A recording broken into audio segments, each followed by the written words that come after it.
Hello again, everyone, and please let me be the first to let you know that I am aware that there's a white noise in the background.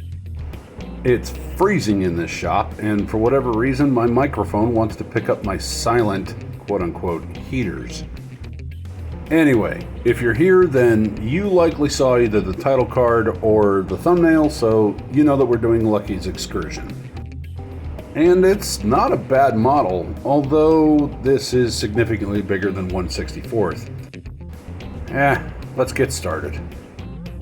Disassembly is actually really easy on this. One screw in the front and a tab in the back and everything seems to start falling apart. For later reference though, I'm definitely going to have to remove all of this suspension. I just can't use it. While it does look pretty cool on the high profile model, the one that Lucky has is, well, not. As a matter of fact, the more I think about it, the more I'm pretty sure that this is the first vehicle that I've ever received that I needed to de-customize. There's something about that last statement that doesn't seem to make sense. Anyway, just about a minute and a half in and we're already sending the body off to the goo.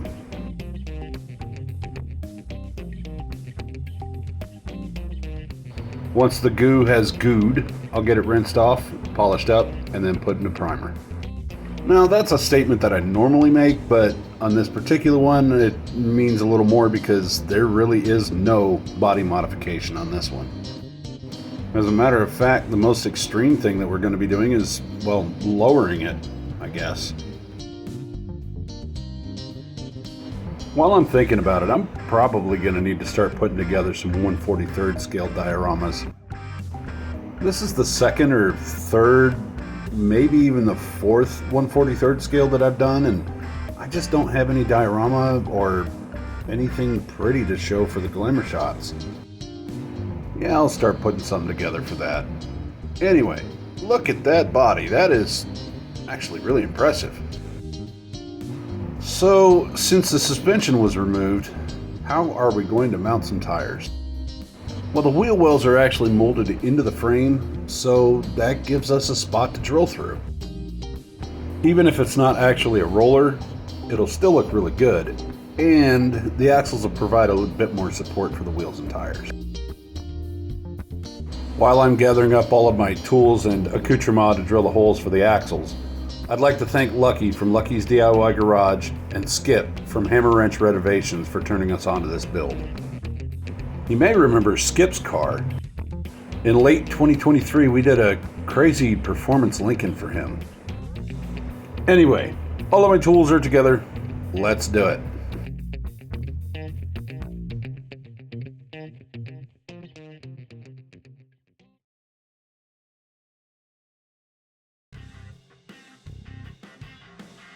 I'm going to give everyone a disclaimer right here. Even though you see me drilling holes for axles, I'm not entirely sure that this is going to wind up being a roller. In point of fact, I'm actually kind of doubting it now. You see, most die casts that roll have some mechanism to allow them to do so. A fake bearing, pins, a clamp that holds the axle in. This really has none of that, but I'm still going to try.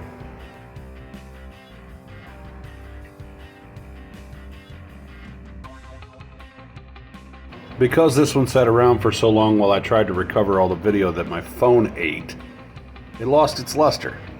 I need to reshine it. And then it'll go into primer.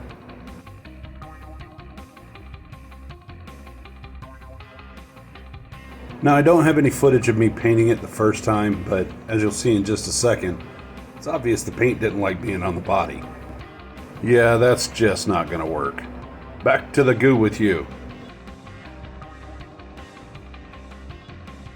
Now, what to do about these axles? Well, I've got my freshly drilled holes and my homemade axles, but how am I going to hold the axles in the holes without any super glue? That's actually not that difficult. I just won't use super glue. I have a copious amount of model glue laying around. To finish up the frame, I'm going to need some wheels and tires, which means, yeah, Tinkercad.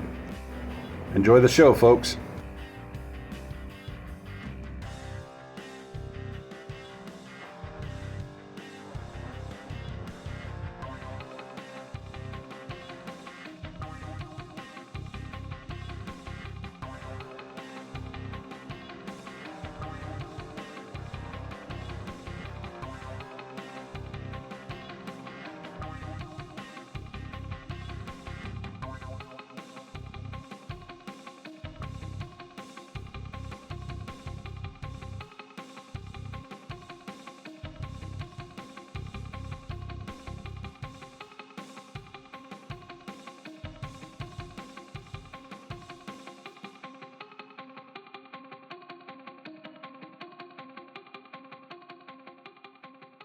While I was working on the wheels and tires, I had Foggy working on the basic details for the body.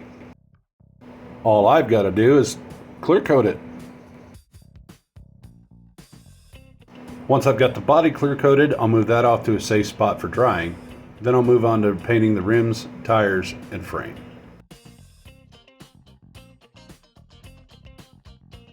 Old school, can I have this one, please? I suppose it's only fair. Go ahead. Oh, yeah, I just took my Cialis. I can go forever now. Just a quick question before I start in on this fucker. What's the standard for, like, generations of aircraft? Thought I'd give you a little insight into what I listen to while I'm working. Well, I think it's about time to start putting this thing back together. Oh hell, I forgot that high profile logo on the back window. That's gotta go.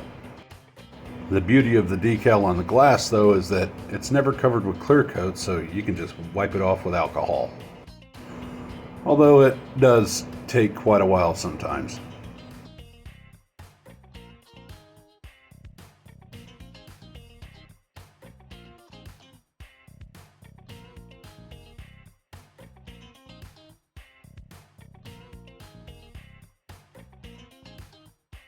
Once I'm done clearing off the glass, I'll put the frame and wheel tire combinations together.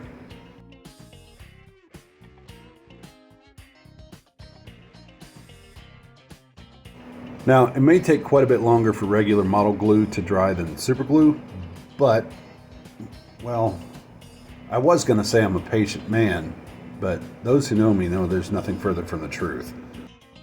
Well, I don't have any super glue, so at this point I don't have any choice. I'll get to working on the interior and get everything else put back together. This is an itty bitty 1/43rd scale steering wheel that I had to print because Foggy threw the other one away. Oh, okay, I'm kidding. We were tinkering with the interior in the house and, well, it disappeared. Speaking of that woman of mine, I had her touch up 3 of the wheels off camera and then had her do one on camera so that you could see her skills.